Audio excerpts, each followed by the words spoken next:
Welcome to the Mask of Fear Live, episode 13. My favorite number, tattooed on my body. We have a heck of a show for you guys tonight. We're going to talk about what was originally a rumored Halloween announcement coming in October. It might come before October at this rate. But it's funny, after we created the stream, Halloween Portal then comes out and says, there is a major announcement coming. So I'm not saying they did it because we put it out there, because obviously that hasn't happened in the past. But I think it goes from a hypothetical announcement to something is definitely coming, and we're going to talk about what that could be. Can't totally reveal what all that is because we're saving some of that for a... Sorry, nothing is going right on my end tonight between technology and a dog that doesn't want to behave. So we're going to talk about that. We're going to talk about the director of Weapons, Ryan Reynolds in Deadpool, a big, fat, juicy Star Wars Starfighter rumor, and we're going to do episode 1 of our Ahsoka Watch Party series live tonight on the channel. And then for episodes 2 through 7, you'll have to be a Patreon subscriber at any tier you want. It'll be available for all tiers. And then we'll come back to the live channel for episode 8 in about 7 weeks' time. Without further ado, though, let's get into it.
As I mentioned off the top, this is the Mask of Fear Live, episode number 13.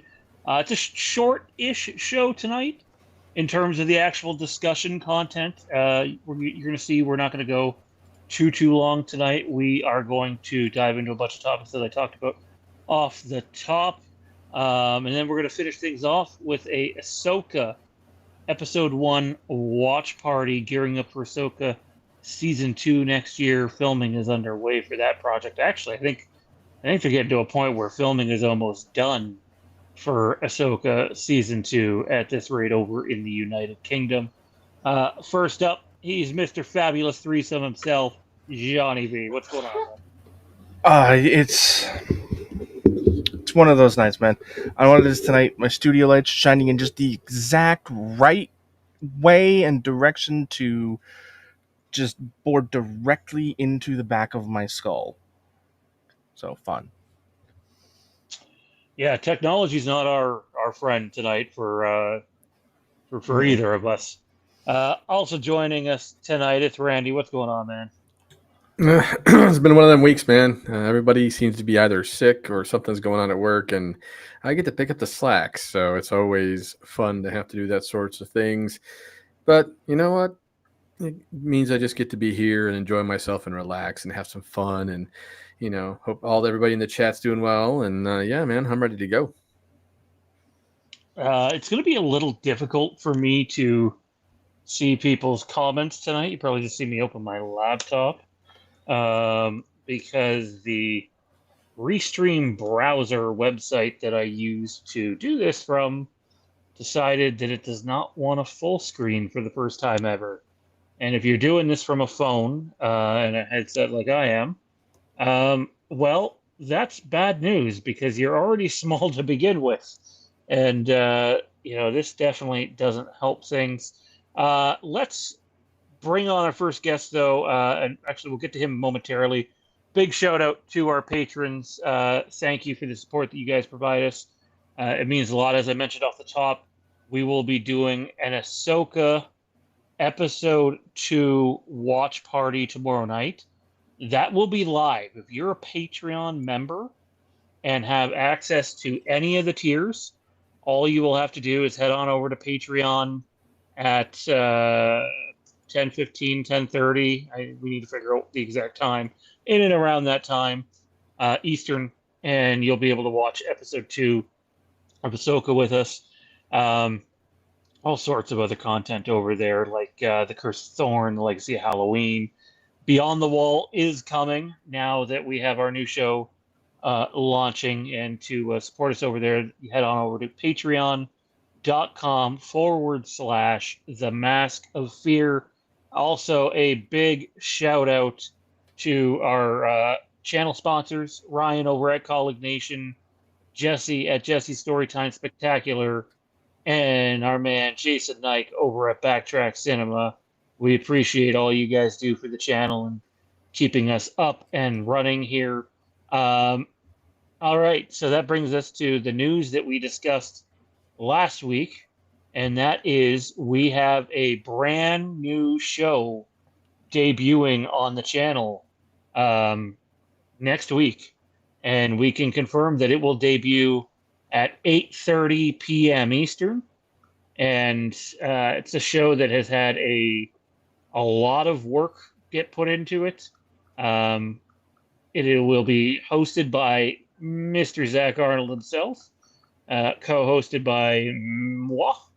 And the truth is, this is probably the longest Zach and I have gone in between projects ever at this rate. And it is Bannerman Banter. If you were a previous subscriber to the Legacy of Westeros, because that channel went dormant for so long, we are wrapping that channel up. Might repurpose it into something else down the road. But we are wrapping that channel up, and you will be able to check us out right here live every other Monday at 8:30 p.m. Eastern.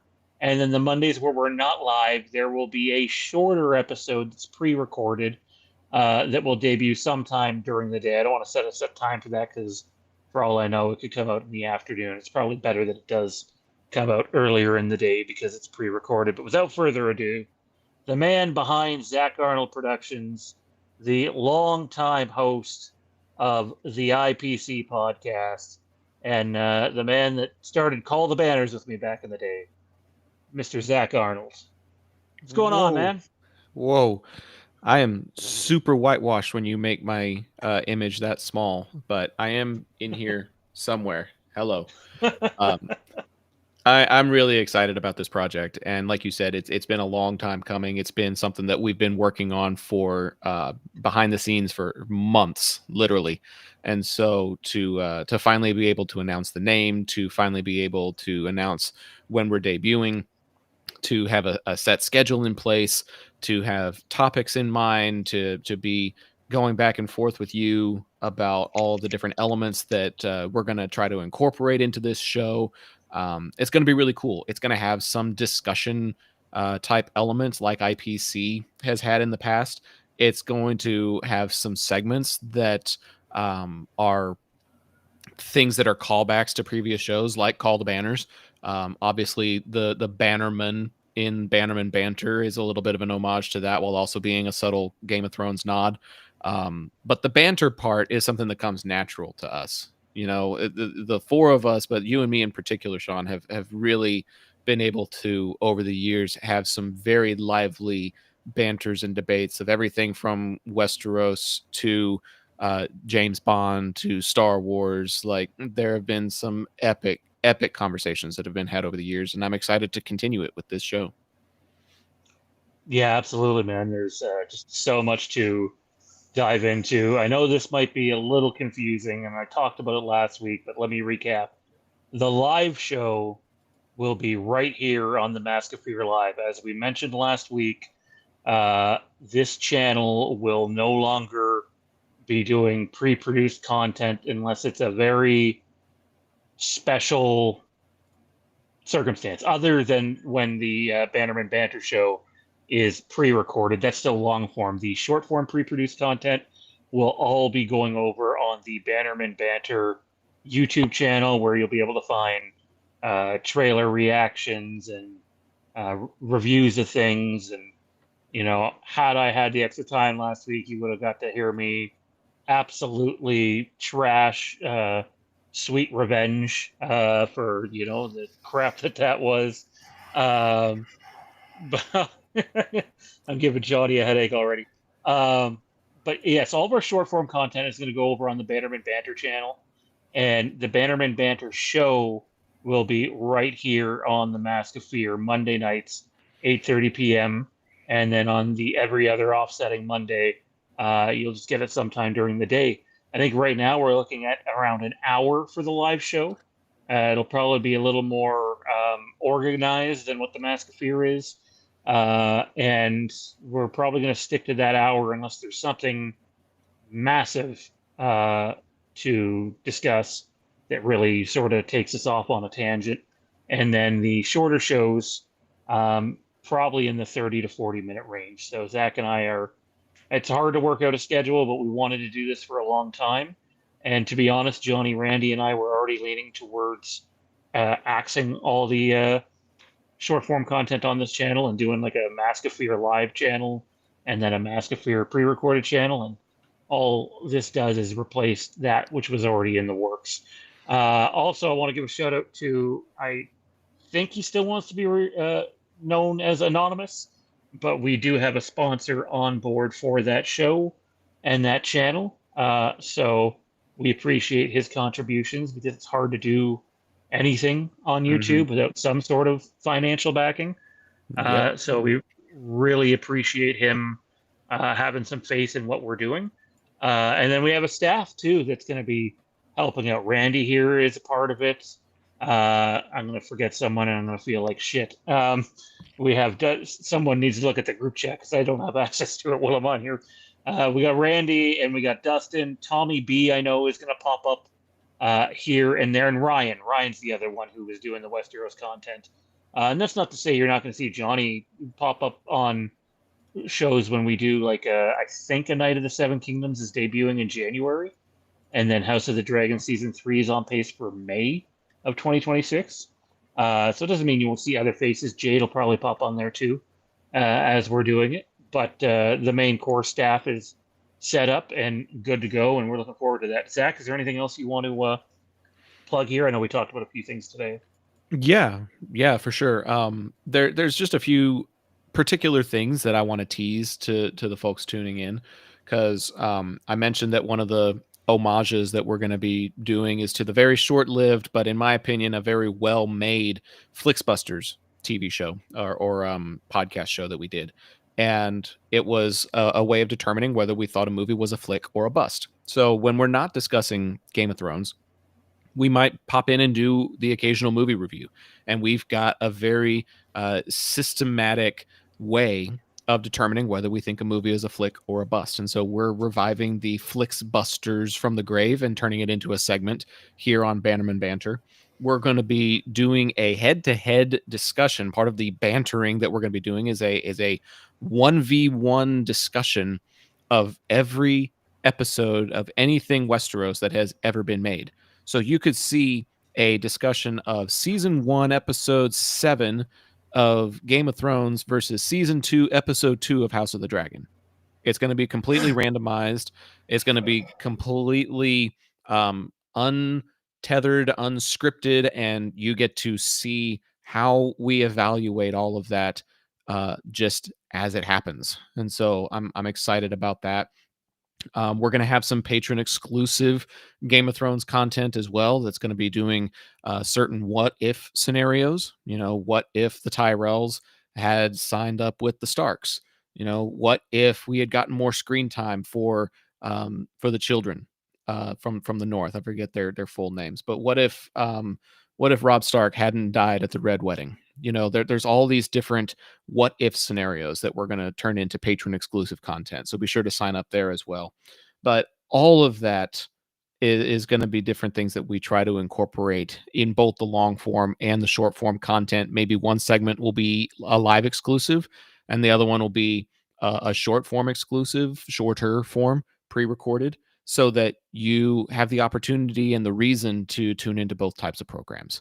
And so we're doing everything we can to come up with some really great discussions, some really great content, and make it worth your while, whether we're live or pre-recorded. It should be a lot of fun either way. Absolutely. And it won't just be a show where it covers Westeros material. We're going to be talking Marvel, DC. We're going to be dabbling in horror. I know Zach has been on me about watching the 28, I hope I get this right, the 28 days later, the 28 years later, and then what's next? 28 weeks? Is that it? It goes days, weeks, years. Days, weeks, years. Okay, so I know we're going to be dabbling in that stuff. I know Randy has recently watched that stuff. There will be Halloween content as well. The things that you probably won't see over on that show is like video game stuff or wrestling stuff.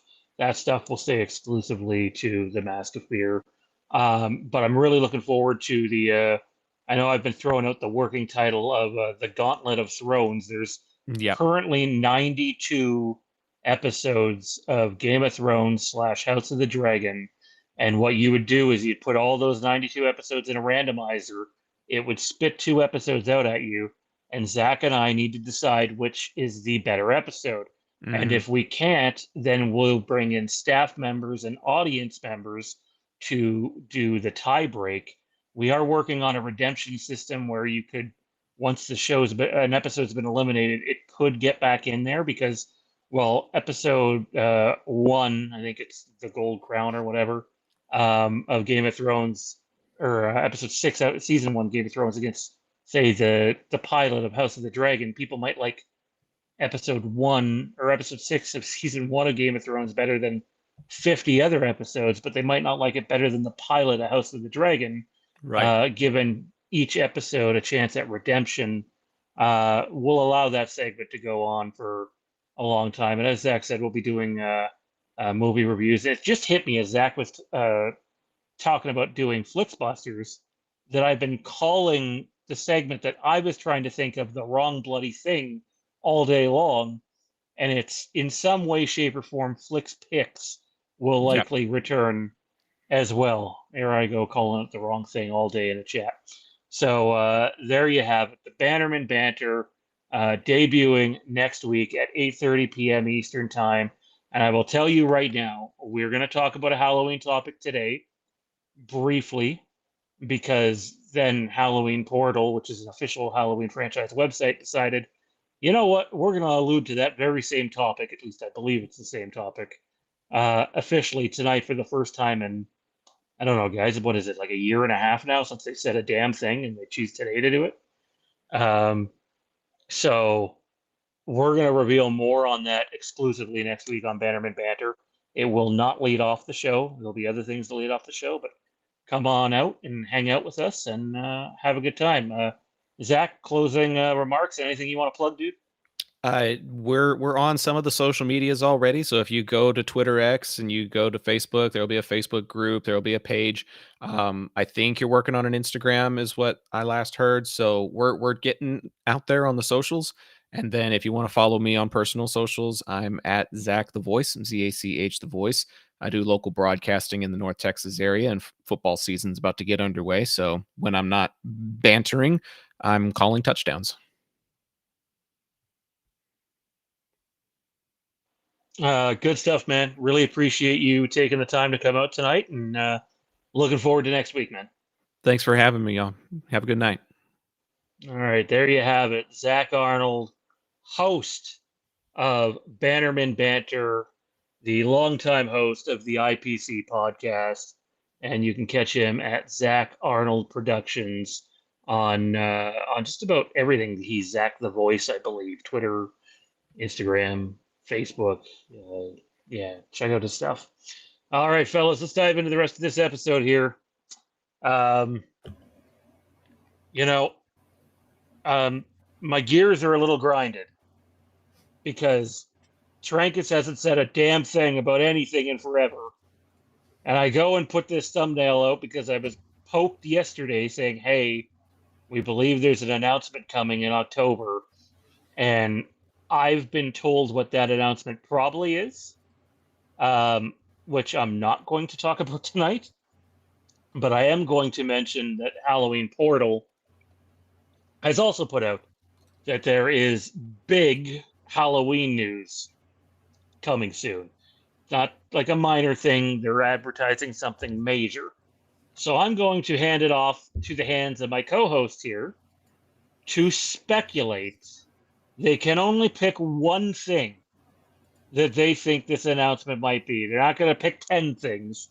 If they had to pick one thing on what this thing might be, where are you going? Because I gotta save the rest for Bannerman Banter. With my luck, they'll come out with the damn news before the episode airs.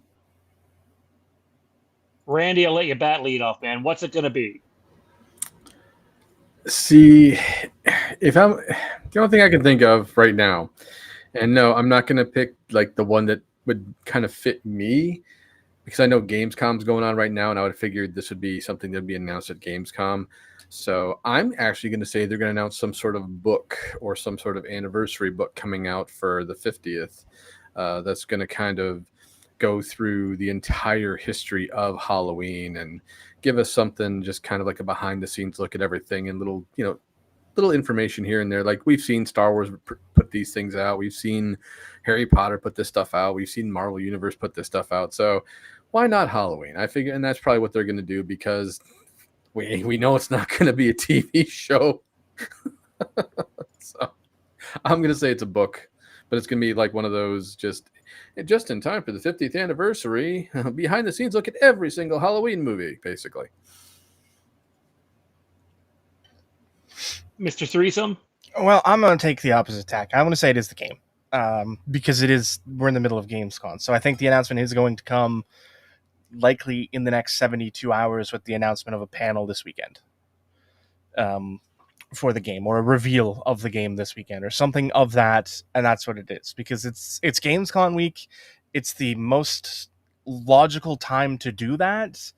And it's, it would make sense for them to hype up the announcement ahead of time, to sort of get eyes on that wouldn't necessarily be watching Gamescom or paying attention to news coming out of Gamescom, so that they can try and, increase initial momentum, which I think is going to be important for something like this. So that's what I think it is. I do think it is the game, and I think it is something that is going to hit, in the next 24 to 48 hours. So I don't know what the hell I'm supposed to add to this. I originally was going to speculate on it, and then this shit dropped, and it really just kind of threw us off. I will say this, and you can read into this what you will, and it doesn't mean that we would be told this definitively, but I personally have not been told we're going to hear something in the next 48 to 72 hours. That doesn't mean that it's not happening. But yeah, and actually, I'm wondering if they've gotten ahead of themselves here, because what I've seen earlier is not showing up now.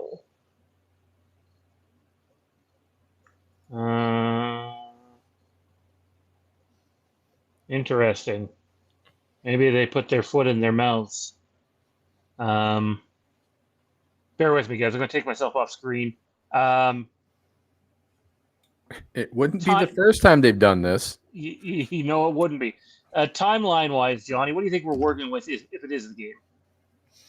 I think you're just going to sort of get the initial announcements and stuff. Unless they're much further along in production, I think we've still got at least another year before this thing actually comes out.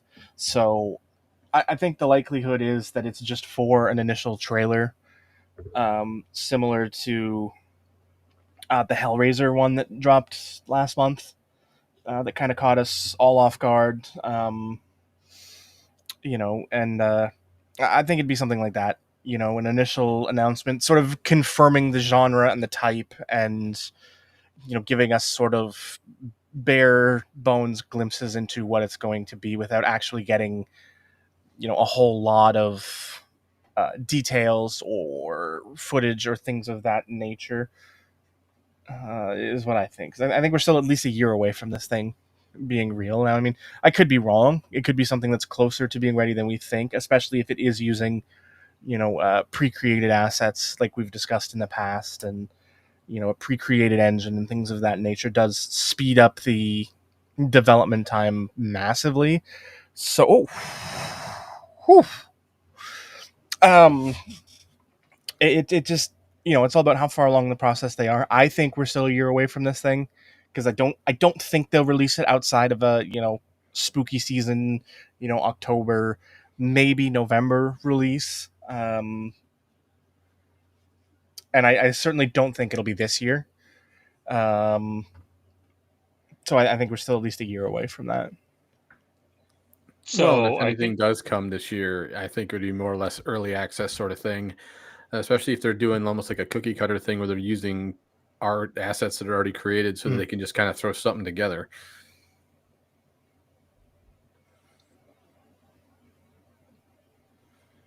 All right. So I will appear back on screen here momentarily, but so this is not on the website. This has been emailed directly by Trancas to all members of Halloween Portal. And it is the Boogeyman is coming. And specifically in the email, it says, big Halloween news is coming. Stay tuned. Read into it what you will. I will say this. I don't think it's a book.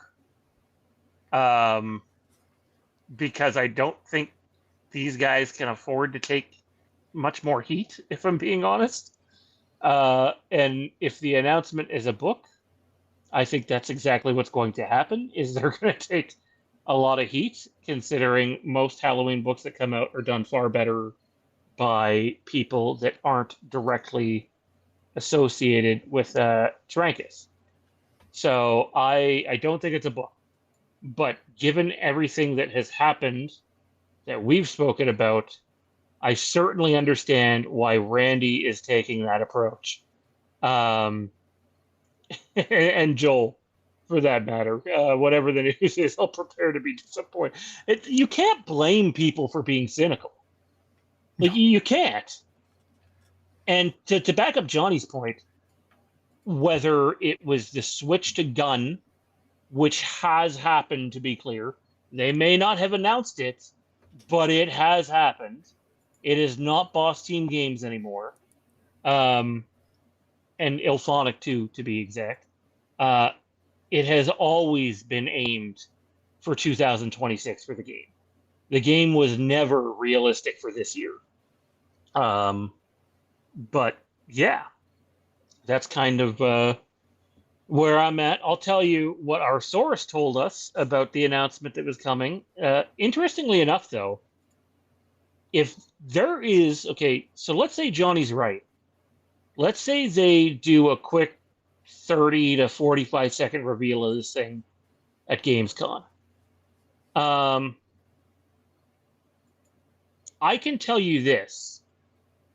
Our source, who is rarely wrong, in fact, in 5 years of doing this, I can count on one hand how many times this person has been wrong. And you'd need about 50 hands to count how many times he's been right. Said, it's an October announcement. And I will say this, when I checked back with him after this had come out, he said, I won't tell you the other things he said, but again, it's an October announcement.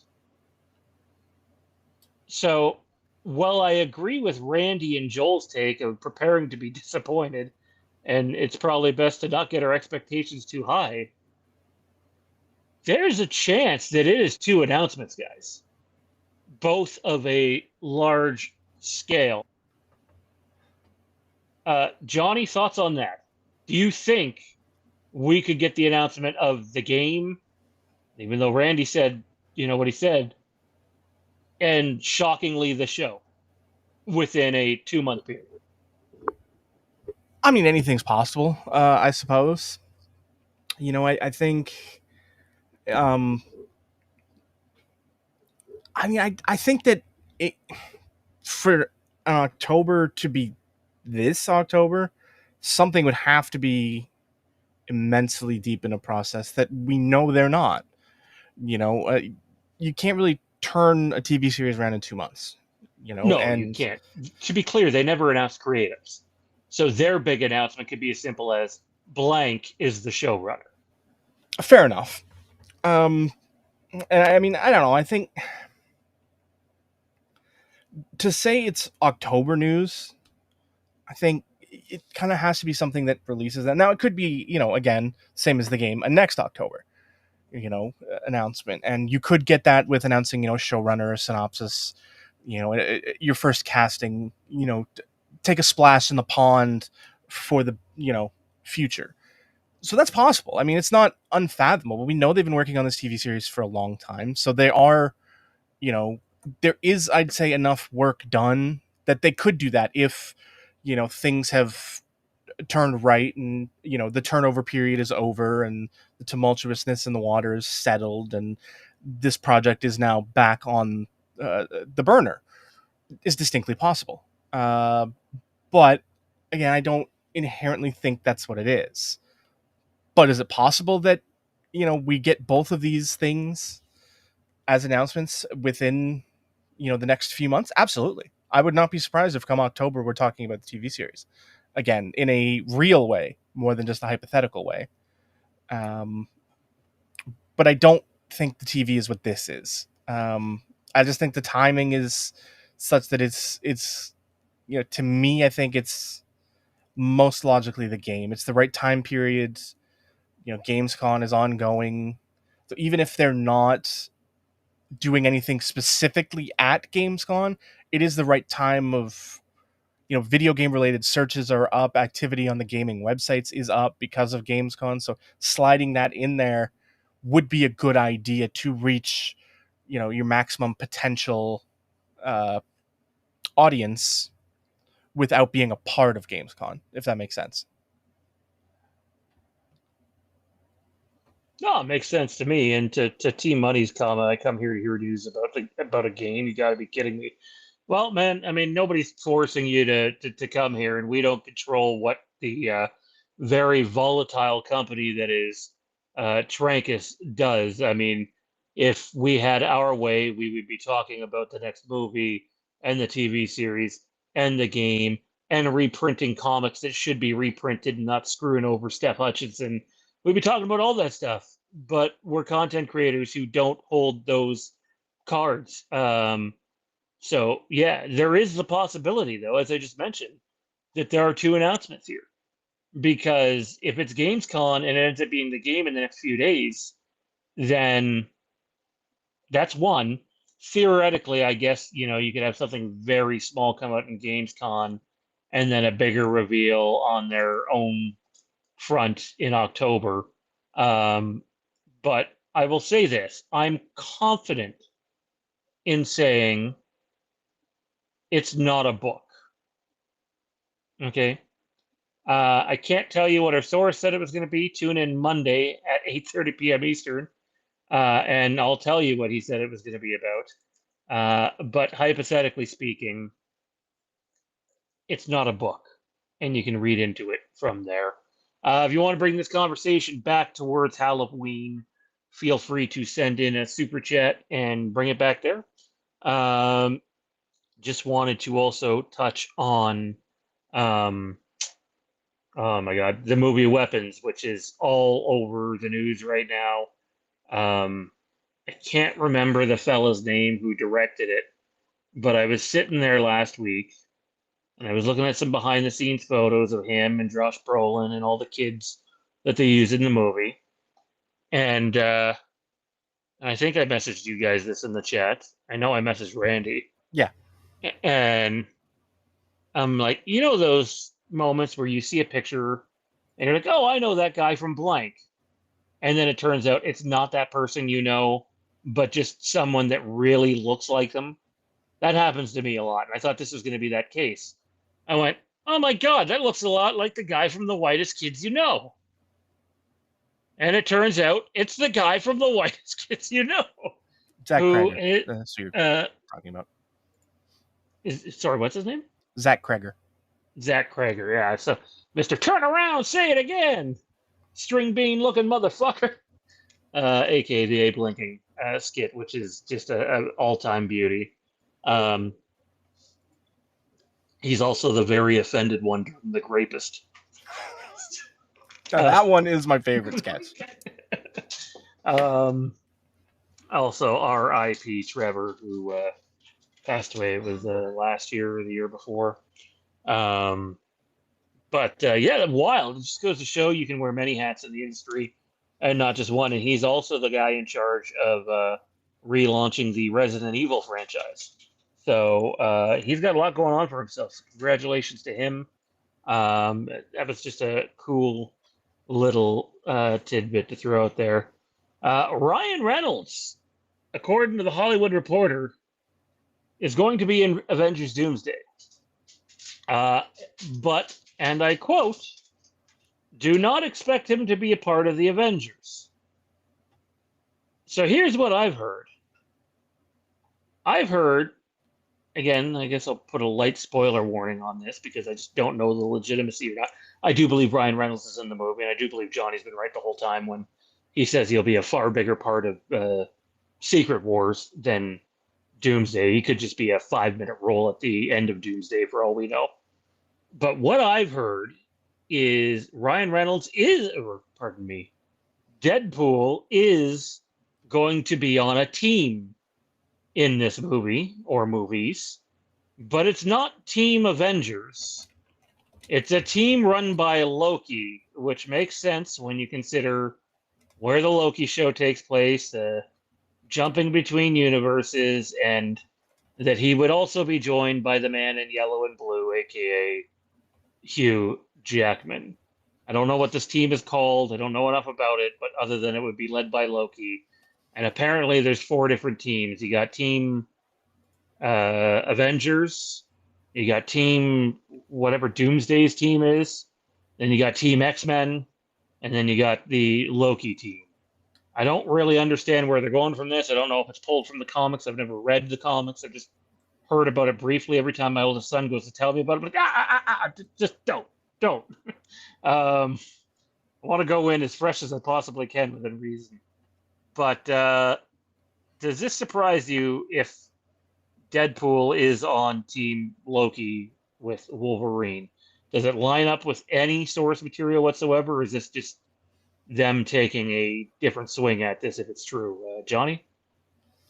I mean, I can't off the top of my head think of any major events that have had those two characters together.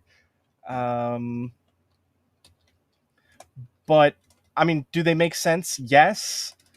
I think a lot of the teams that are sort of being put together through what we've learned from, the little bit of set photos and things like that have come out, is that the teams aren't inherently being drawn down,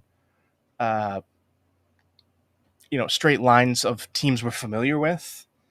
I can't remember offhand. There was one we saw that was a picture from the bridge of the Fantastic Four ship that was like characters from 4 different main teams in the line that generally have nothing to do with each other in the comics. So I Yeah, think what's his face was in it? The guy I like from Thunderbolts who is in Falcon and Winter Soldier. I don't know why I can't remember his name.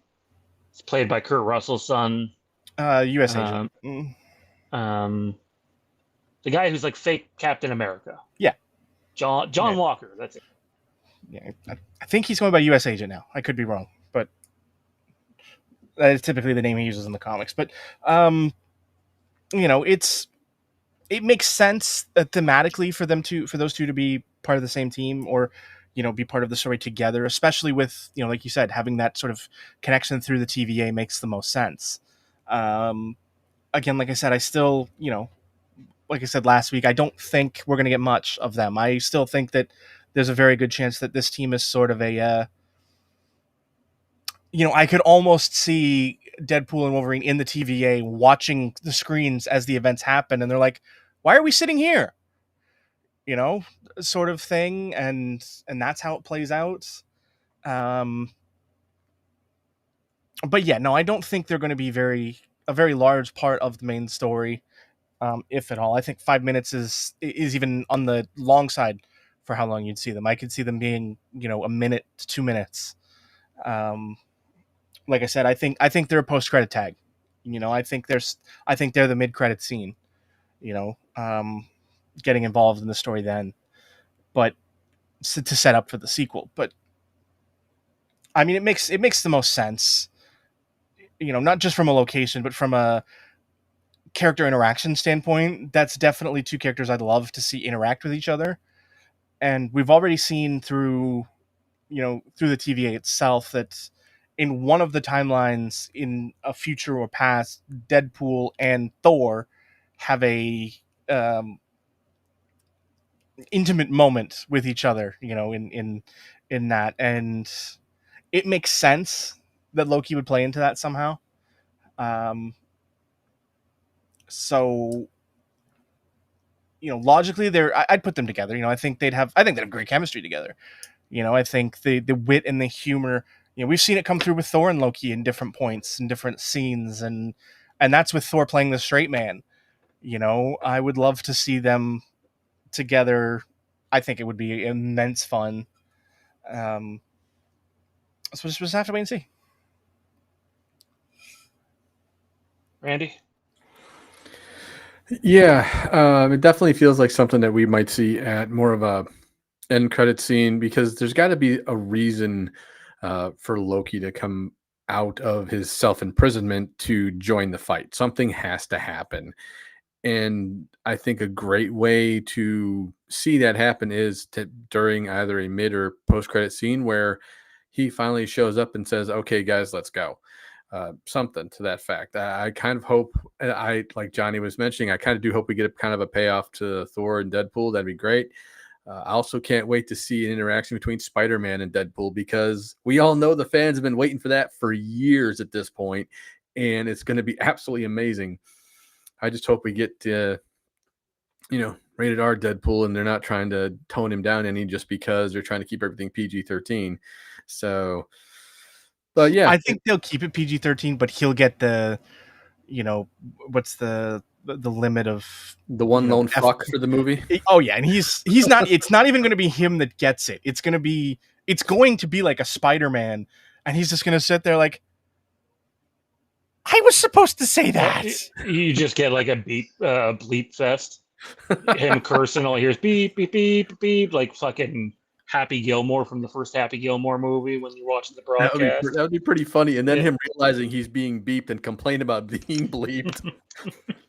Because that would be the most Deadpool thing ever. If someone's watching from Marvel, that's the way you do it. Anyways, let's keep this thing going. Star Wars rumors on Bannerman Banter next week. I'm going to give you a preview of one of the topics. We are going to discuss if the Mandalorian and Grogu has taken a backseat to Star Wars Starfighter. And also, there's a fun little rumor about Star Wars Starfighter and Mr. Matt Smith.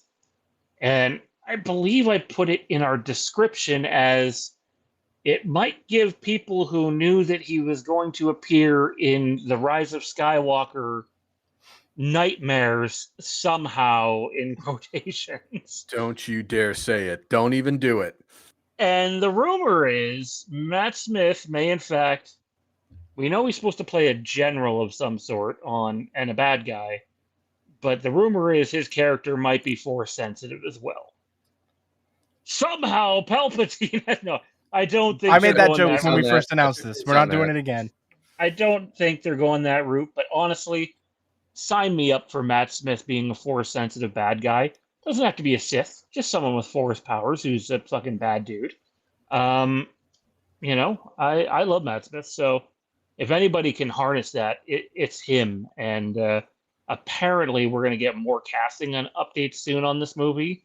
And the named actor or like name brand actor trend is going to continue. So I'm really liking everything we've heard about the movie to this point. I definitely have high hopes for the 50th anniversary of Star Wars. Randy? Yeah, I think anything Matt Smith does, whether it's force sensitive, non-force sensitive, he's going to just make that character his own. It's going to be something special that we haven't seen in a while. But you're right. The 50th anniversary is shaping up to be like a year-long celebration of Star Wars, and we're going to just get some really great content that year. And it's going to be, I can't wait for it, honestly. It's going to be absolutely amazing. But ultimately, I just hope that, we get some really cool casting news soon, just because it's cool that they're throwing they're going all in on getting really good actors and big names. And I really can't wait to see what they come up with, because this gets me really excited for just the quality of what we're going to get. And I'm all for it. I'll throw this person a bone. All this for a game? I doubt it. Would Halloween Portal / Trancas send out an email blast about a game talking about we got big news coming, stay tuned? I doubt it. I would say if you doubt it, then you have not paid attention to Trancas's tactics over the years. They would 100% mislead you, and it'd only be about the game, which, by the way, is a big deal for them. It is. Also, go ahead. With how well Halloween Portal has been managed, Right. it also wouldn't surprise me for the news to be the re-release of the soundtracks we got 2 weeks ago.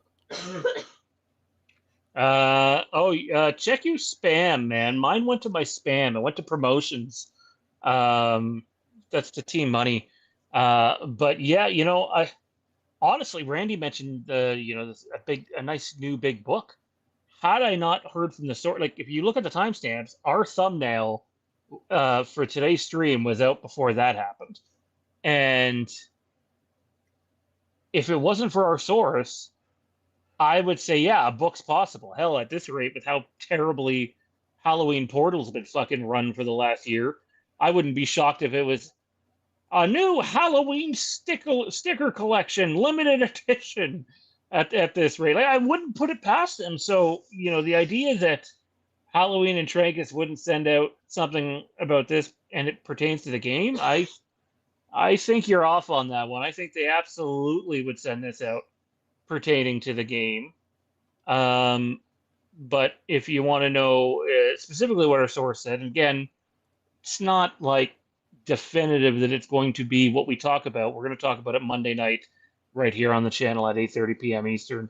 But the chances are, with Gamescom going on, as Randy and Johnny pointed out, you might find out before then. So we'll wait and see. But yeah, I honestly, to the Mysterious Shadow, I don't believe that Trancas and Miramax, whoever, have earned the benefit of the doubt to rule stuff like that out. I just don't.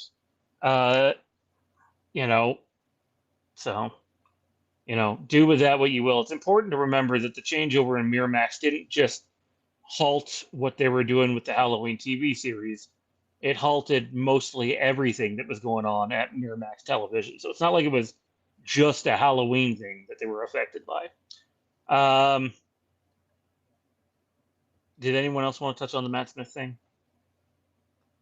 No. We good? Okay. Last topic of the evening before we get to our Ahsoka season 1, episode 1 watch party. We'll get you guys all queued up if you're sticking around for the watch party. I'm definitely going to take a bathroom break before that, so we will probably disappear for a minute or two. This is titled Crosshausen. Some brief predictions. What happens with Karrion Kross here? Where does he end up, Johnny? I think he's just the next guy to make the indie darling grounds.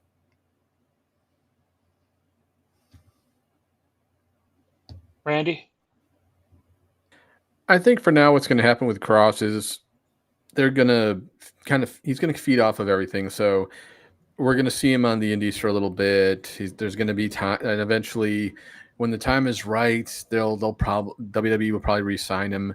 Or he may even sign with TNA just so he can, by proxy, still end up being on WWE television in some way, shape, or form. I don't know. It's just it feels weird just because everything we've seen, everything they've done. After what happened with Seth and how and R-Truth and things like that, it's really difficult to know whether or not this is a work in general, whether or not clearly he's legitimately released at this point, but there's not to say there's not a handshake deal there where at some point they're like, hey, we're gonna bring you back. Just go ahead, do your book tour, go out and kind of do your indie stuff and, get a bigger name, and then we'll bring you back at some point.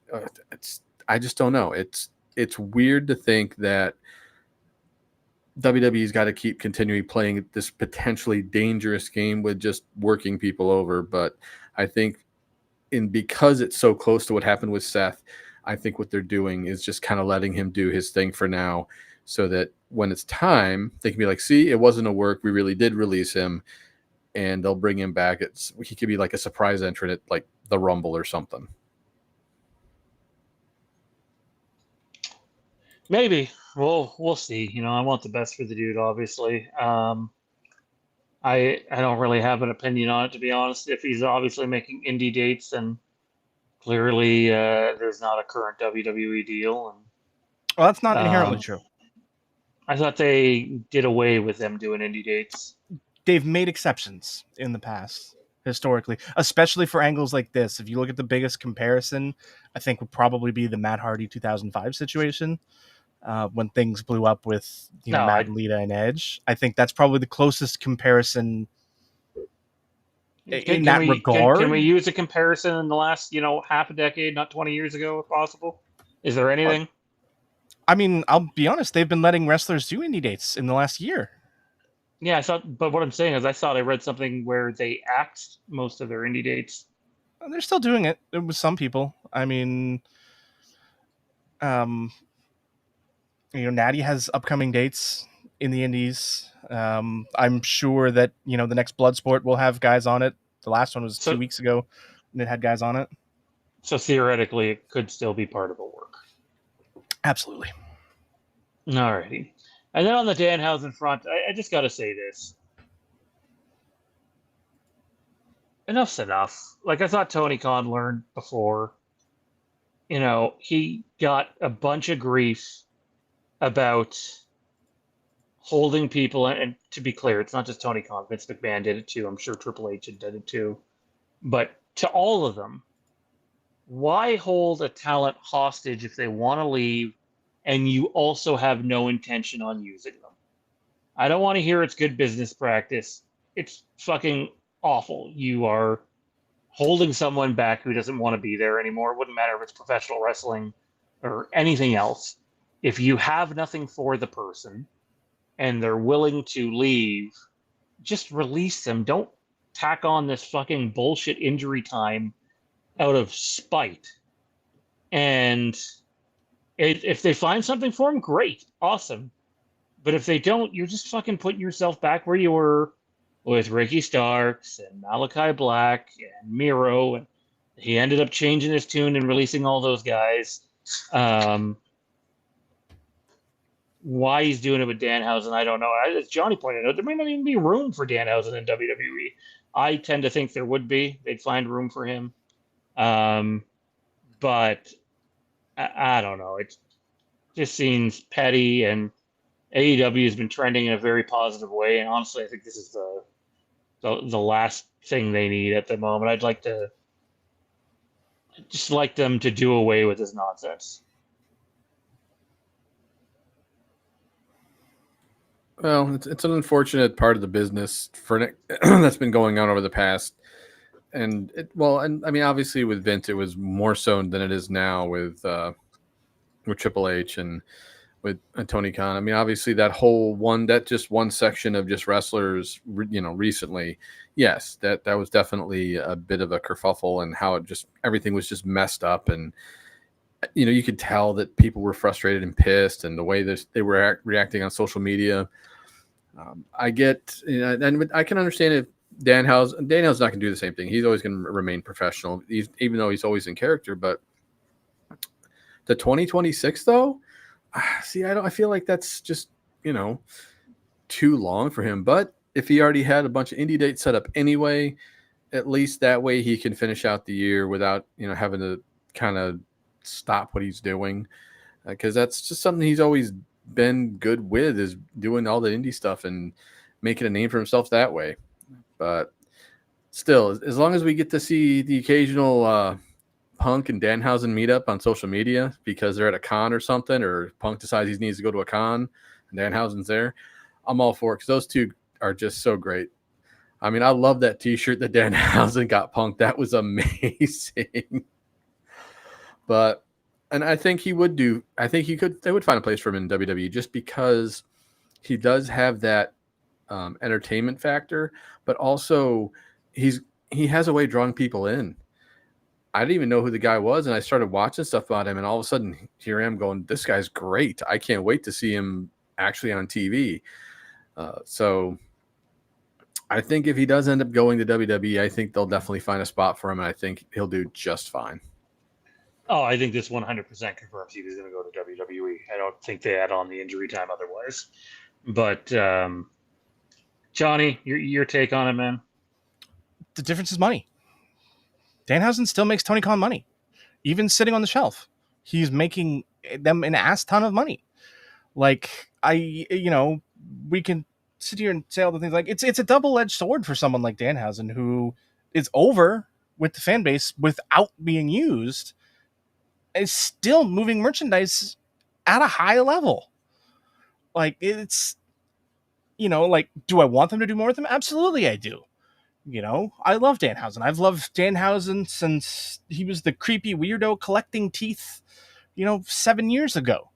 But like, this one, more than some of the others, is just, it's money.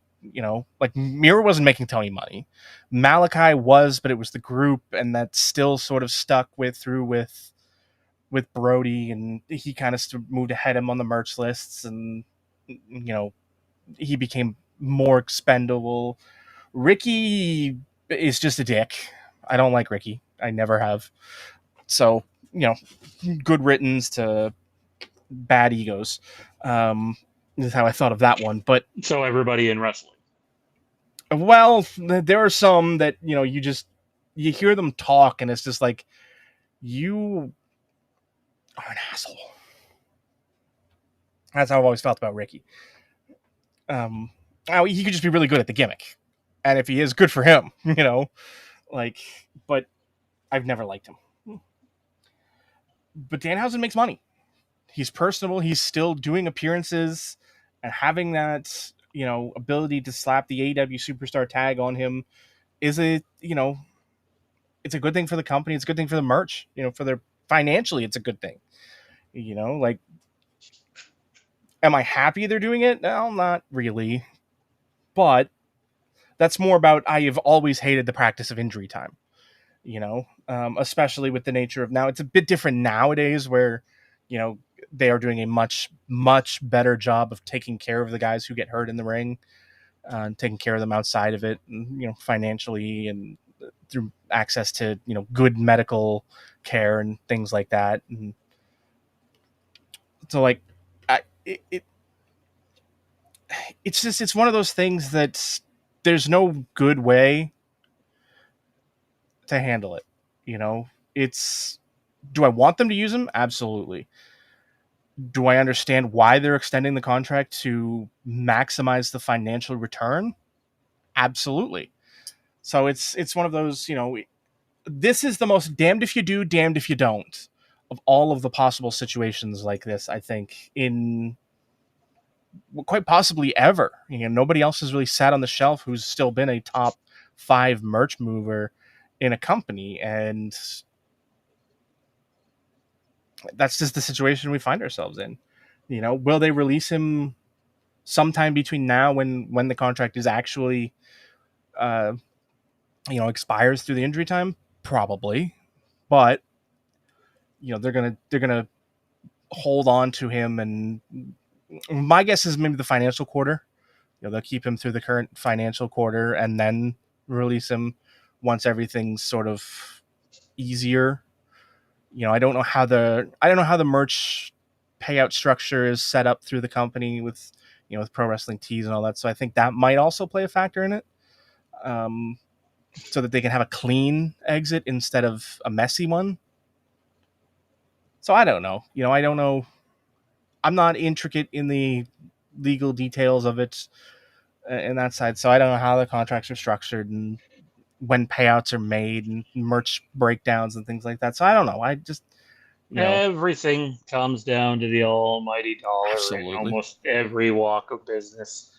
Unfortunately, but that's that's how the world rotates. I will say this: the mystery shadow. To bring it back to this before we get into our watch party here, mystery shadow says my email specifically said this week. If you can take a screenshot and tag us on Twitter at the Mask of Fear or on X, or on Instagram, which we're also, I think, the Mask of Fear 31, or on Facebook, the Mask of Fear. If you can tag us on one of those groups showing where it says this week, then I would say that Johnny and Randy are almost definitely right that it is a Gamescom thing. If they're saying specifically this week.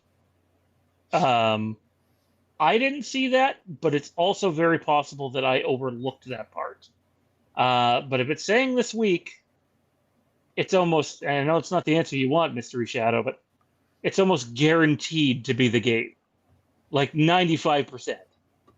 And also, did we not cover a topic a couple months ago pertaining, like when all this game stuff was happening? I can't remember who had it out there. We gave them credit at the time, and they came and left a comment on the channel. I wish I had their names, but I believe those guys hinted that we could get something towards the end of August or early September pertaining to the game. So, to me, you're almost guaranteed to be the game, but I'll give you this one. The announcement that I'm talking about in the thumbnail is an October announcement. Read into that what you will, and feel free to tune into Bannerman Banter Monday at 8:30 p.m. Eastern. We are going to move to our Ahsoka season 2, yeah, right. We're not that Buddy, inside. what have you got that we don't have, and why are you not sharing? How dare you have a flux capacitor and not tell us? We're going to move to our Ahsoka season 1, episode 1 watch party. If you need to use the bathroom, grab yourself a drink, etc., now is the time to do that. We will be back in about 3 or 4 minutes' time. We'll get the timestamp ready, and we're going to watch this together. This sort of brings back some nostalgia for me personally, because this is the first piece of content that we did with Randy way back when. We've never watched it all together, and I seem to remember really loving the first episode. Can't say for certain, but I will be able to here very shortly. So stay tuned for that. Go get your drinks, ready your popcorn, Mr. Fabulous Threesome's going to go have himself a quickie, and we'll be back in 3 minutes to watch Ahsoka, Episode 1, Season 1, right here with all of you. And if you want to watch Episode 2 with us, tune in tomorrow night sometime between 10:15 and 10:30 p.m. Eastern. And we will be doing that live on our Patreon, patreon.com/The Mask of Fear. And we will see you guys shortly for our watch party.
All right, I am back, and I can tell you that we will be starting at the 28-second mark.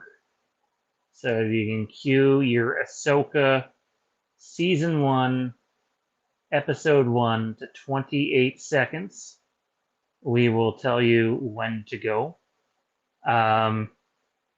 We've all seen this before, so we're going to do probably a decent bit of talking through it.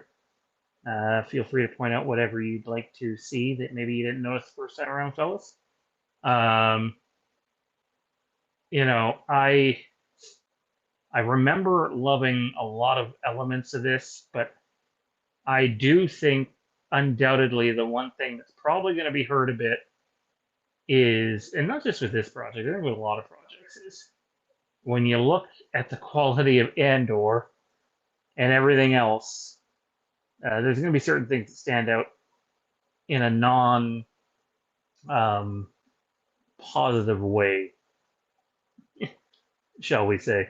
Fellas, let me know when you guys are at 28 seconds.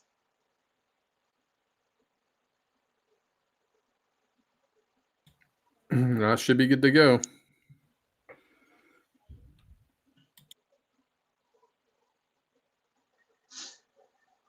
I turned my closed captioning on. I'm going to have my volume on too because I do want to hear it. But if my TV's being picked up at all, please let me know. I don't think it will because I'm wearing a headset, but you never know. I'm good. All right. Dustin's at the 28-second mark himself. So let's dive into this here. And when I say play, we'll click play. This is Ahsoka Season 1, Episode 1, Part 1, Master and Apprentice. On 3, 2, 1, play. And I already screwed up. Continue. I'll catch up.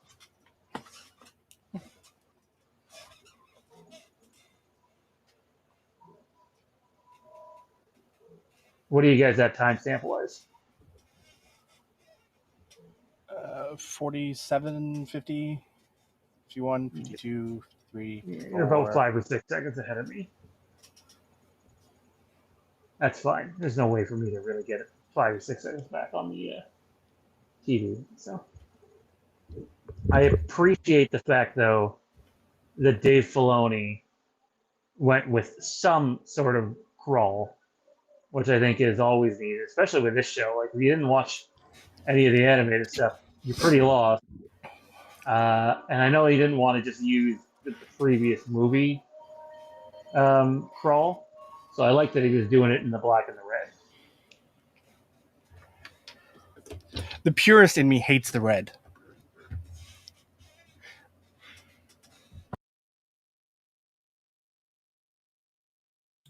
How could you hate the red?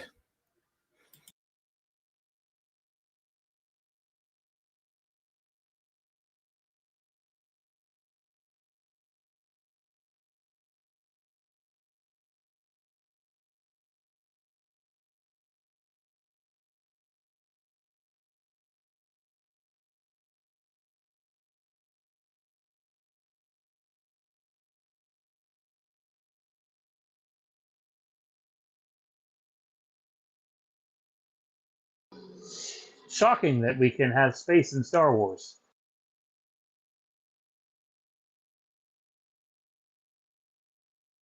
That's not a thing that exists in TV.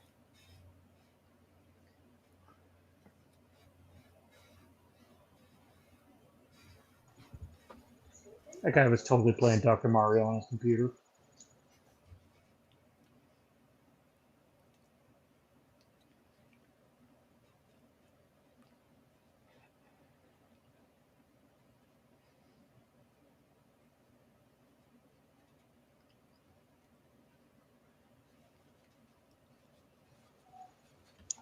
Speaking of egos,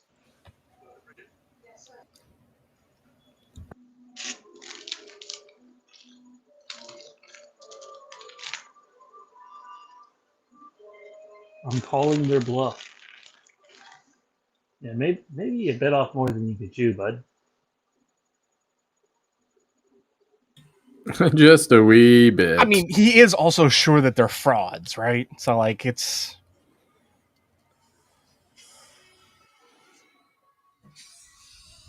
Like, he thinks his security detachment can take whatever is on that ship.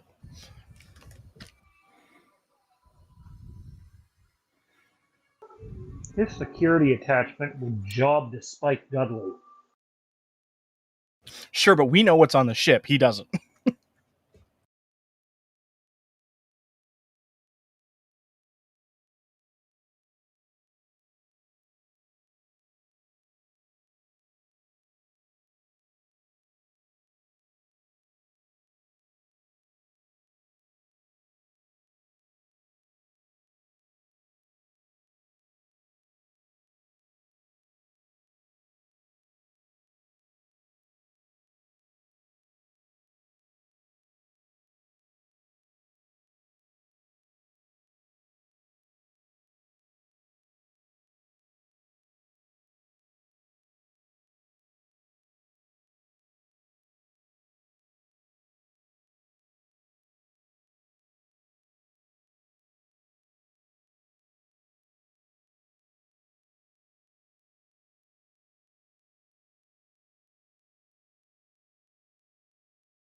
Gotta hand it to Kevin Kiner. The score is phenomenal.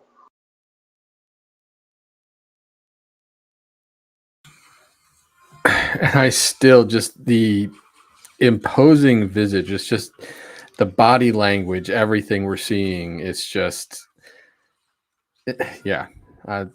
He did such an amazing job with this.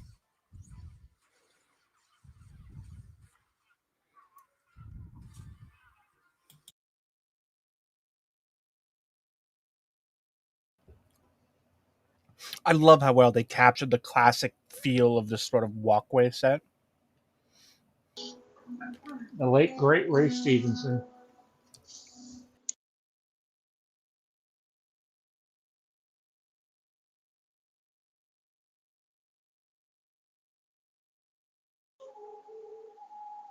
Was I chewing with my mic on? Is that why Dustin's saying that? I could have swore I muted myself.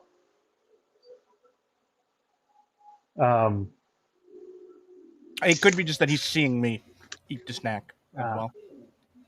So I haven't turned my cam back on because of snacking. All dressed chips for me. Oh, same. How Canadian of us. That's hilarious. Now tell me the ruffles and we got the perfect pair.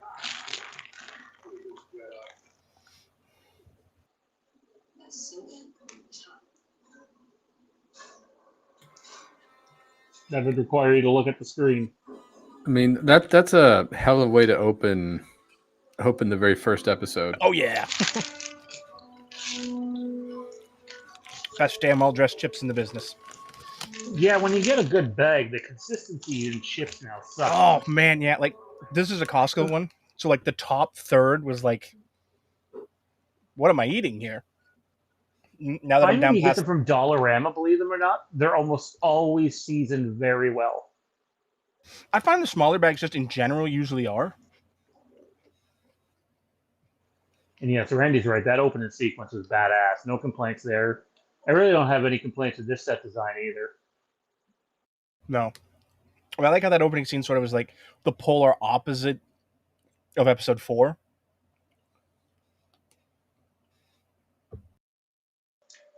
Jade said the opening score sounded more like a horror theme, which I tend to agree with. Well, I mean, if you think about it, Balin just had more of that stalker presence. Like he was just that slow moving, just deliberate pace where he wasn't being stopped for anything. And yeah, so I can see how that horror type score would go mix very well with that.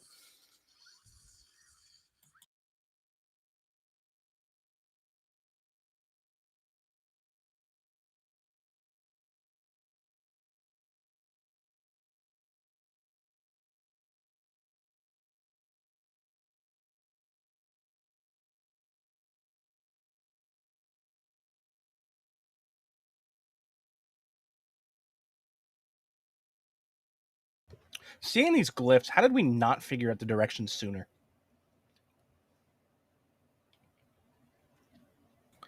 I mean, if you really think about it, that first watch through, you're just like trying to take everything in and the feel of it. You're not really nitpicking. You're not trying to notice things you haven't noticed before when you watch it, like second time, third time around. This was just more of a, I can't believe I'm actually watching this. This is so damn cool. Yeah, the first two opening scenes here, Filoni does a fantastic job with. I don't have complaints with any of it, and like this one here really gives me Indiana Jones vibes. Absolutely.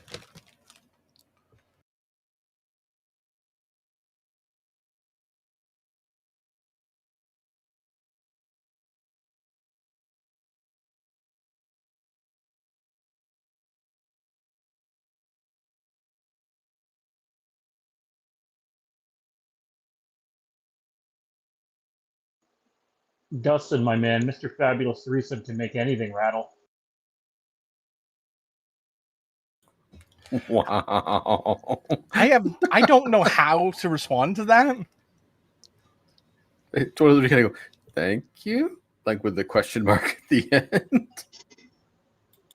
You guys can't hear my TV, can you? No. Not really.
Somebody Darth Vader proofed this along the way.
Dustin says a coworker of mine way back got me into Doritos with a little bit of sriracha on each chip. Dustin, you sound like my wife. That Nothing wrong actually with sounds that. pretty tasty. It's just harder and harder to find good sriracha these days. Sriracha's for the devil. You're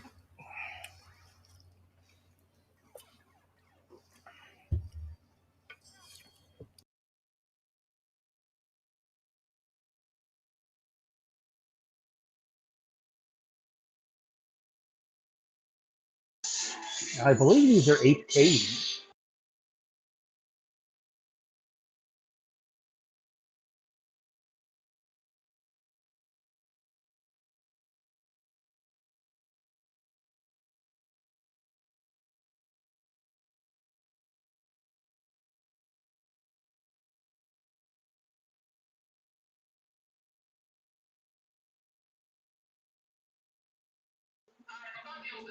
Not cool. They're about to destroy this beautiful set.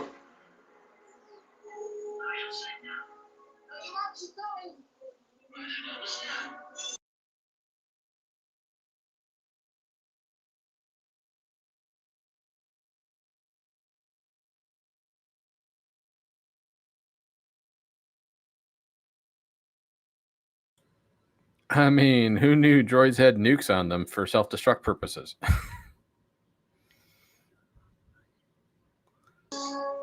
Does sound like something an HK droid would do.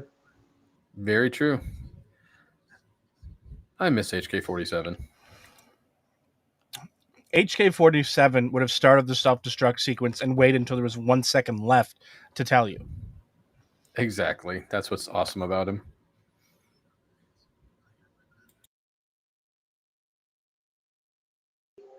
So glad they cast David Tennant again as his voice. I will say that's one thing they've done really well in terms of the droids, just getting really phenomenal voice actors who can bring a lot of emotion to the role for just being a droid.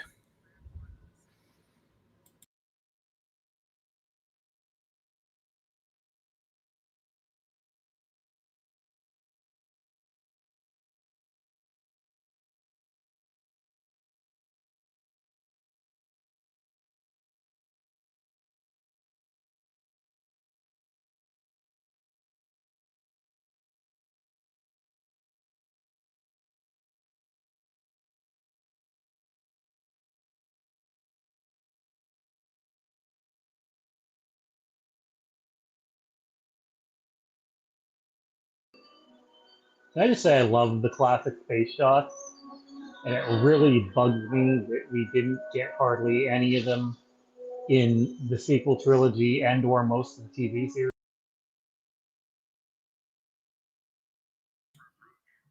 Well, I mean, as we know, Filoni likes to keep it, keep things as close to what Lucas had for his vision, and this is what we get, and that's a good thing, because you're right. A lot of the space shots have always been just kind of a staple in Star Wars, even if because you can't have the Star Wars without stars. So I mean, why not?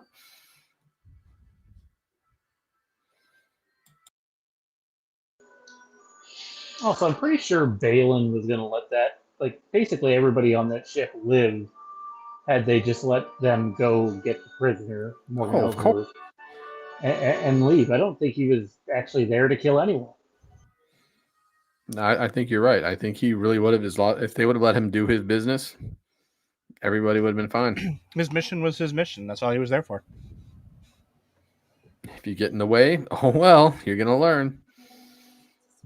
Dustin says another good hot sauce is Miranda's garlic habanero. Never heard of it. I know of Miranda's, but I've never had an opportunity to try them. Still say I could do the hot ones competition on here. You just got to give me some steaks. Give me something to play for. No. The first wing would kill you. Nah, I'd suck it up. I just need a big thing of milk. Just play truth or dab. There you go. The first one would kill you. No, I need something to like earn, something to win. Someone's gonna have to put some dollar bills on the line or something, or do it for charity, something like that.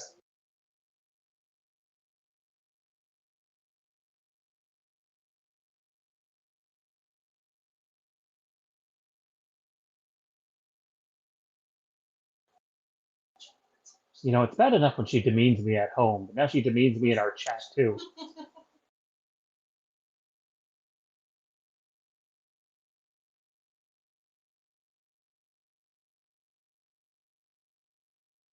It's not demeaning when it's truthful. You shut your whore mouth, Mr. Threesome. Mr. Fab 3.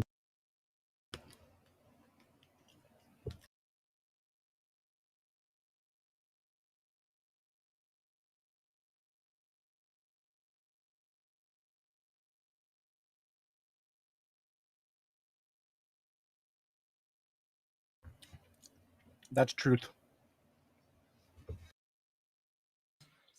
I've tried the last dab. That shit's gonna stick with you for a while. It doesn't go away.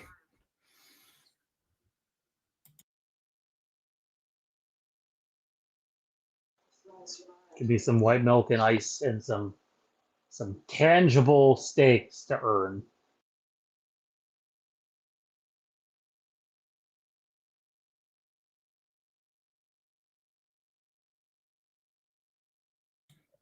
I have no doubt that you can get through it. It's not that would I'd be concerned about. It's the aftermath that I'd be worried about. No, I'm not saying wouldn't be a little bitch. That's almost guaranteed.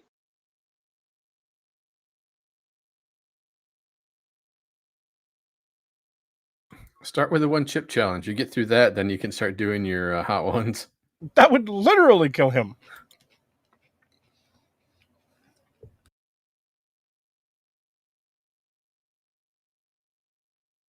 Would make for some great Patreon content, though.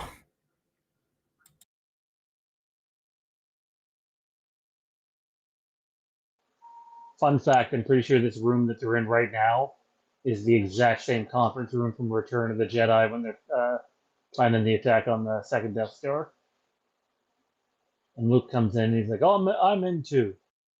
Well, yeah, because they're on home one, so that makes sense. The staircase behind, and there was a little ledge up there.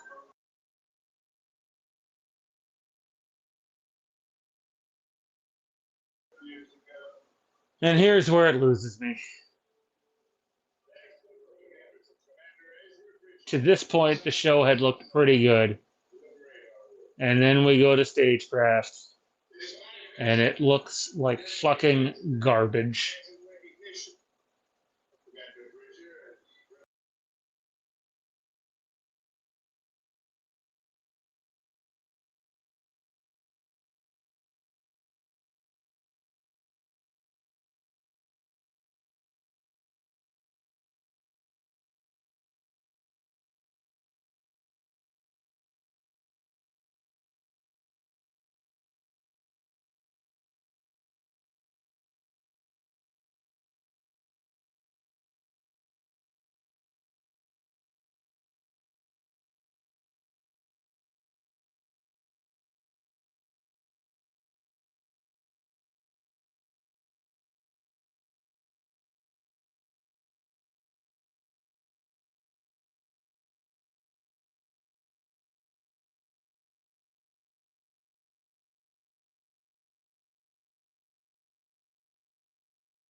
Oh, Dustin, I'm sure that Ring of Fire was real, without a shadow of a doubt. If you did a wing challenge, you had to sign a waiver for. Diarrhea. I just called the Ring of Fire because that's pretty much what it is. You need a donut for about a week.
Also, we didn't get a chance to say it during the show, but R.I.P. the legendary Carrot Stamp.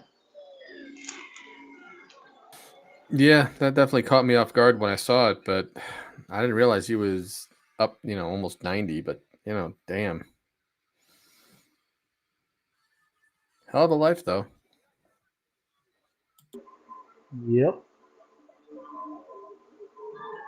Played Zod, played Jarrell, played so many others.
Dave Filoni and his Wolf Cats. His version of the moneymaker. So I guarantee you, for when this show had first come out, my wife was like, "Oh, look at that! An actual loth cat." And then she went online looking for him, and she just couldn't really find anything just yet. But she's found him now.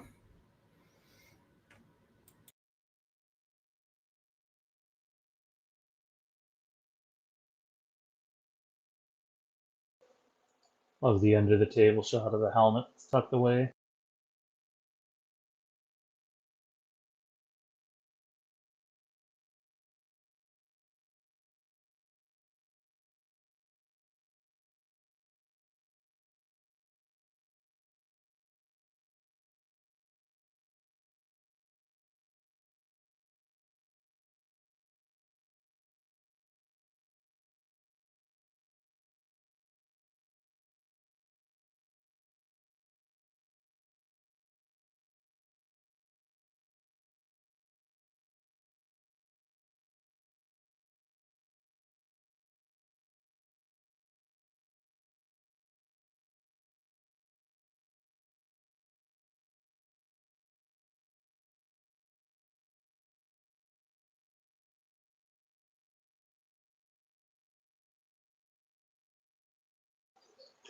So, do you think that knowing Ezra makes it back, there's a want and a need to go get them? Or do you think they play it more as if they're ever going to see them again, it's going to have to be them that finds their way back? I think a little of both. I think Ezra's going to want to deal with Thrawn, and then, it would be an immediate then. Because he kind of has to deal with what's in front of him first, right? He knows the specter Thrawn imposes on the galaxy. He knows better than anyone. Well, that, and we know, I mean, Thrawn full on says it in the show, like, there's something else out there. And I don't think they just mean the Mortis shit either. I think whether it's Grisk, Yuuzhan Vong, or whatever, it's classic tale of, if you look at like Stephen King's The Mist, you open a portal to another dimension and you often let something else through. Very true.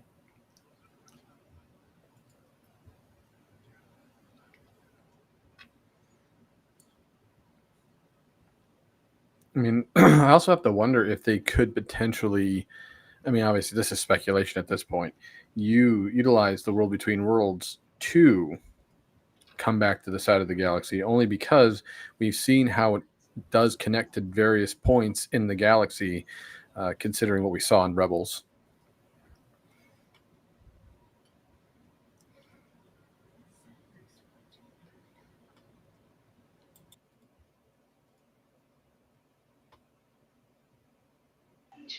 Yeah, theoretically, utilizing the world between worlds would be a way to have Obi-Wan and Anakin be with them, not as Force ghosts.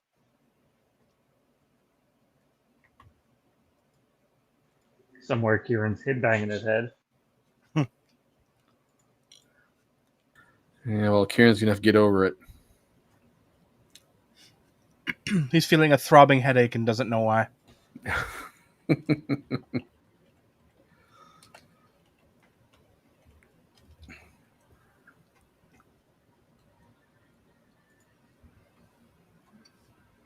At least he's not gonna have to sit there and hear Anakin say, "I hate sand.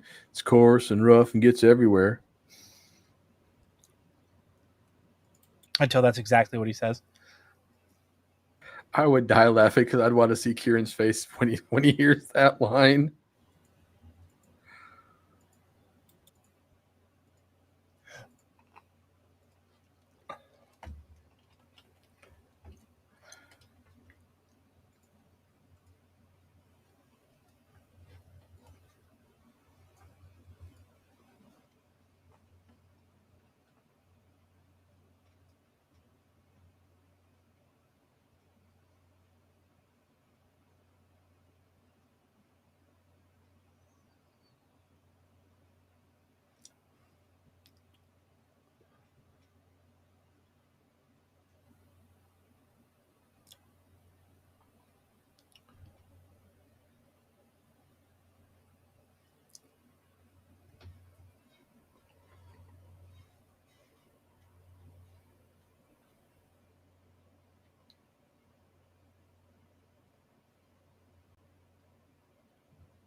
Dustin, the last wavelength you want to be on is hers.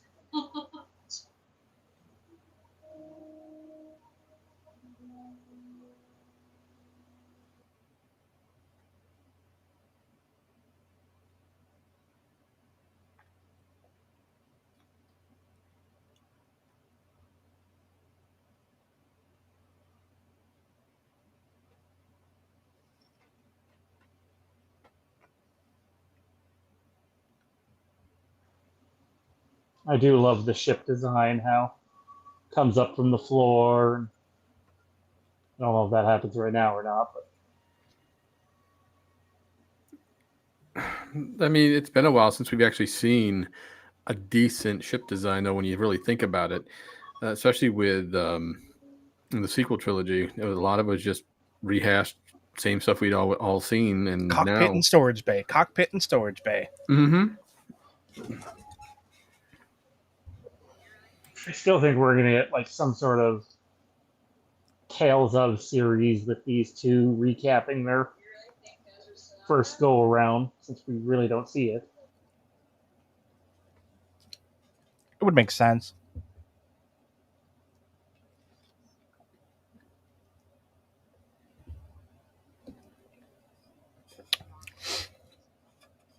So she passed the Arcana check, huh? I mean, I wouldn't mind a Tales of Phoenix Squad.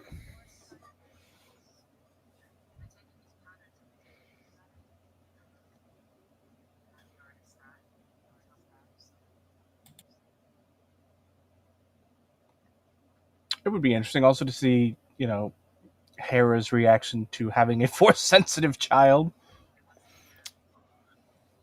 Seeing how Zeb gets into what he's doing with the New New Republic.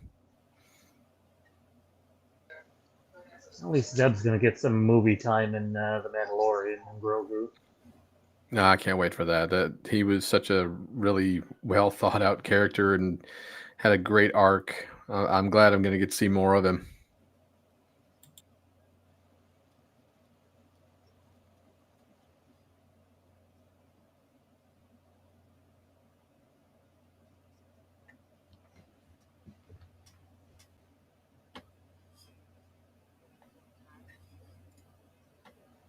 Jay just asked, does R2D2 come up in the show? Well, he doesn't because he's with Luke, but it begs the question, when does that scene in The Mandalorian, actually not even The Mandalorian, the Book of Boba Fett, take place, where Ahsoka talks with Luke, right? Like, there are ways to use Luke still without using Mark Hamill. Personally, I think they just need to bite the bullet and recast, but You're not wrong. With what they have planned, you have to recast the big three at this point. It has to happen. I can't see a multi galaxy threat not being fought by Han, Luke, and Leia. I just can't see them not being a part of it.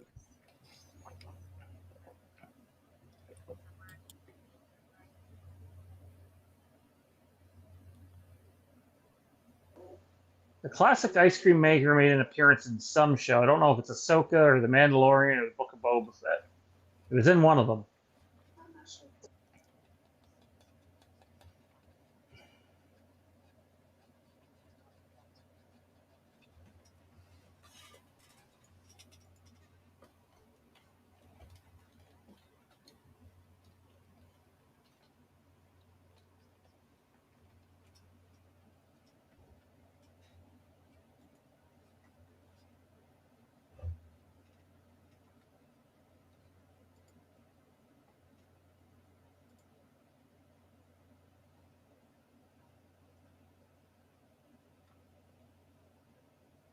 He was in the episode with Luke of the Mandalorian. Who's that? The ice cream maker.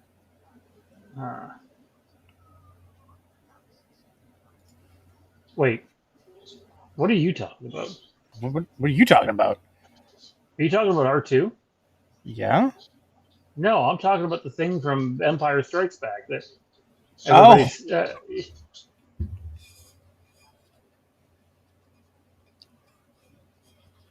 That wasn't a droid, though, was it? No, it was an ice cream maker. No, I know that. That's what I'm saying. Huh? It reappears in one of these shows. Oh, well, that I don't remember.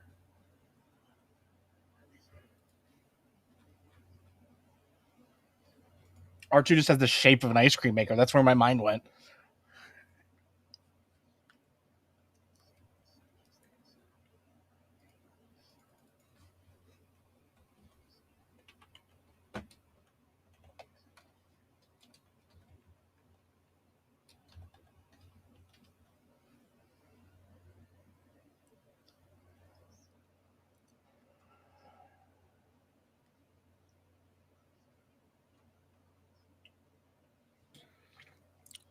Dustin does make a good point. It does have a feel for that, like, classic Star Wars. The answer was also Mandalorian to that as well. Episode. To be clear, I know we're on the Ahsoka watch party, and I doubt anyone else is around other than the handful of people doing the watch party with us here. the email does say this week in terms of Halloween Portal.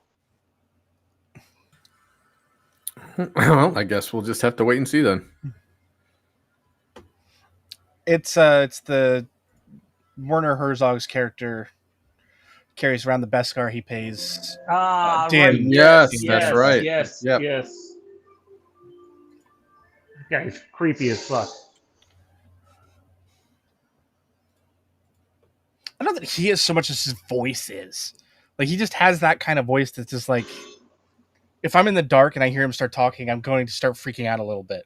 I'm running the other fucking way. Yeah.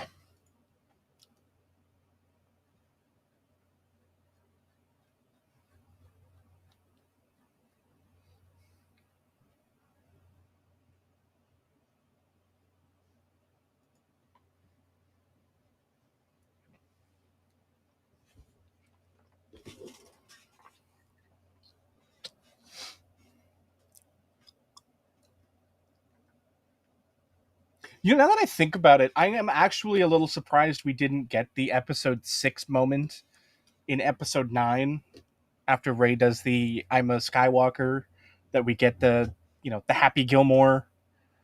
She looks over and they're all three standing there in the sand. 2 of the 3 are standing there in the sand. Yeah, but the third one isn't, is my point. I would have wanted all 3. We've seen him earlier in the fucking movie. Exactly. So you could have used them. Stand there for 3 seconds and look they happy. didn't know what the fuck they were doing in that movie. Well, that's fair. That's fair. Somehow Palpatine returned. That is absolutely a fair statement.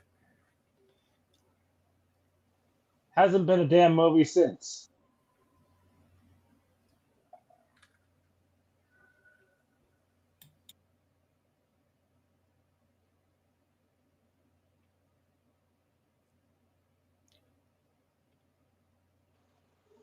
We know in The Mandalorian and Grogu, there's been, or in The Mandalorian's 3 seasons, lots of alluding to Snoke and possibly finding out the secret behind it to see when the crawl kicks up for the Mandalorian and Grogu.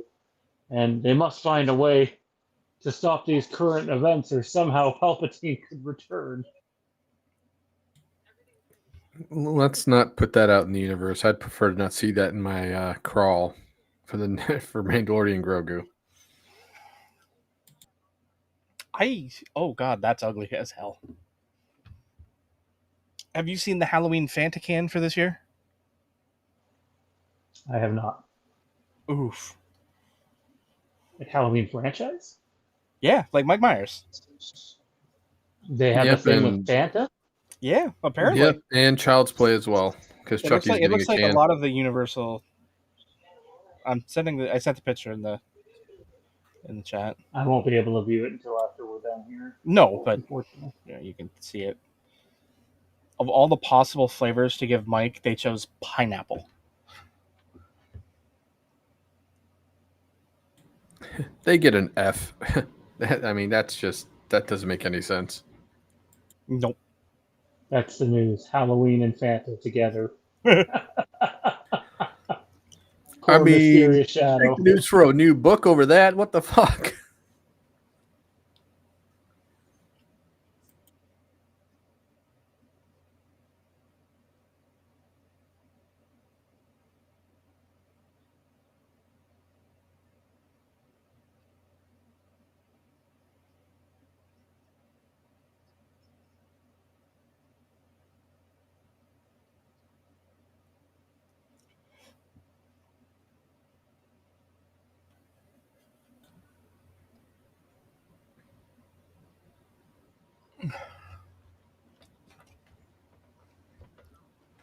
Got to give it to Rosario Dawson. She really does channel Ahsoka well.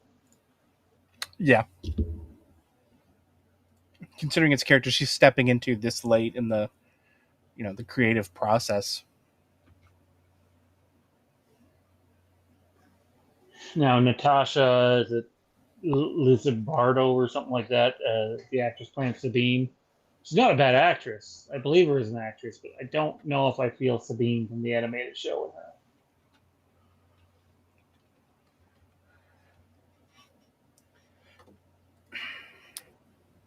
I think with Sabine, it's a how she's struggling with losing Ezra, and I think that's kind of where the character has been. Like her obsession is trying to find a way of getting Ezra back, and we never had to see that side of Sabine in Rebels. That obsessiveness to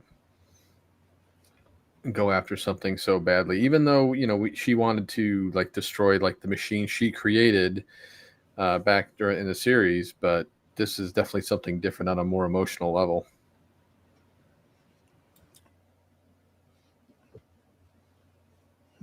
I mean, it's different with Sabine in that this is a character whose formative years we haven't seen, and going from the early teenage version we saw in Rebels to this, we missed a lot of growing up with her.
I do like the struggle. How it's not clean.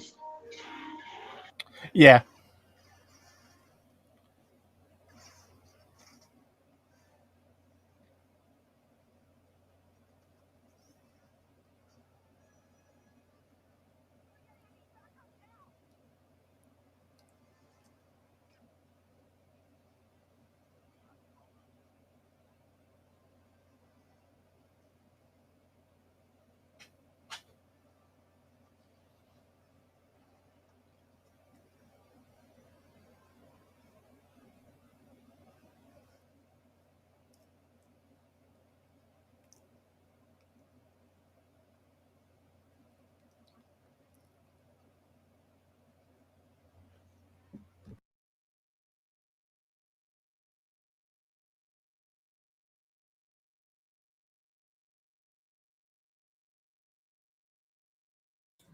I remember when I first saw this, I'm like, I know you've had training with the dark saber, but I don't think you're gonna be able to take on a force user who's been training with a lightsaber.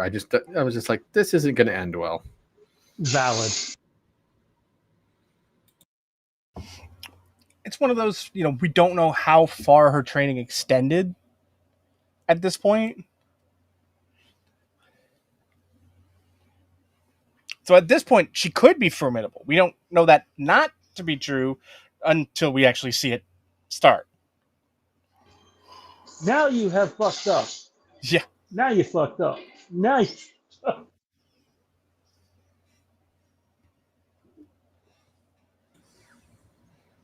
I always thought it was interesting for Filoni's choice to have kind of an orangish blade for the lightsabers, just because to say they're not really Sith, but they're also not Jedi. It's like it's as close to red as you're going to get without really being red. Yes, I like that actually a lot. It makes sense. It's probably not properly bled.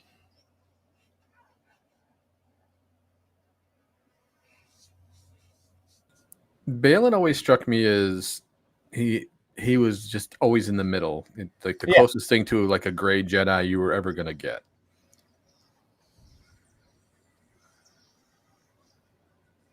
You could tell she's just toying with her right now.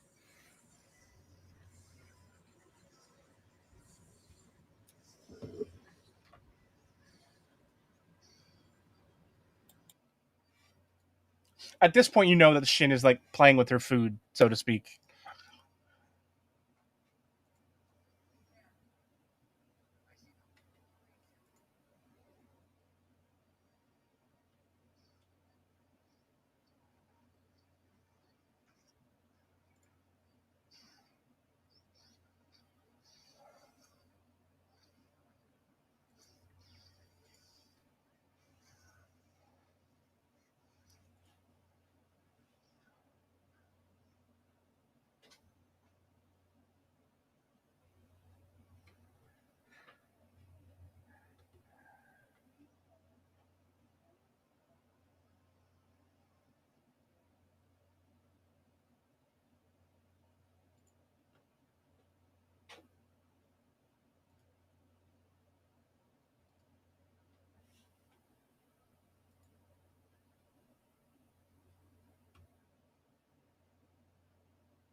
You know, Qui-Gon was probably looking down on that and going, "Wait a minute, I die within a few Survive? seconds. You could survive a lightsaber to the chest? What is this?" I do love the end credits for the show. I think it's the best one they have out of all the Star Wars series. It's because it's very much Game of Thrones like. It is very much Game of Thrones like, yeah.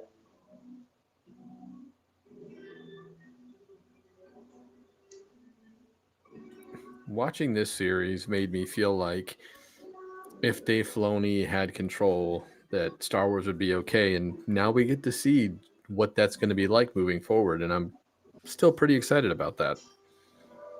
Yeah, I think the quality control will be better in season 2, less relying on stagecraft, shooting over the United Kingdom. I thought for the most part this looked good, but the stuff that's in Lothal away from the tower just looks really, really bad compared to everything else. I think it can take you out of it a bit. I know it did for me. But solid first episode. You get a lightsaber fight. You get the Ray Stevenson opening sequence, the Ahsoka opening sequence. The show started strong for sure. I quite enjoyed this. It was the most Star Wars-y Star Wars in the Disney Plus era. No, I agree. Yes, it was indeed. So there you have it. Star Wars Ahsoka Season 1, Episode 1 watch party in the books. We will be watching Episode 2 tomorrow night live over on Patreon. Stay tuned for details tomorrow afternoon on an exact time. If you're not a Patreon subscriber, head on over there now for all sorts of bonus content. Patreon.com/The Mask of Fear. All tiers will have access to this, all paid tiers, that is. So be on the lookout for that. Johnny, where can everybody find you at, man? Here, there, and everywhere. Randy? You can find me over on X at Geedy Isles. And hopefully we'll see what happens with the Bannerman Banter. I don't know what episodes you're going to potentially have me on, but I'll look forward to joining you guys when I can. Absolutely. We'll definitely have a rotating door of people that come on occasionally. I know Zach and I are going to handle episode 1 ourselves and go from there. Speaking of which, Monday, 8:30 p.m. Eastern, the debut of Bannerman Banter. Stay tuned for that.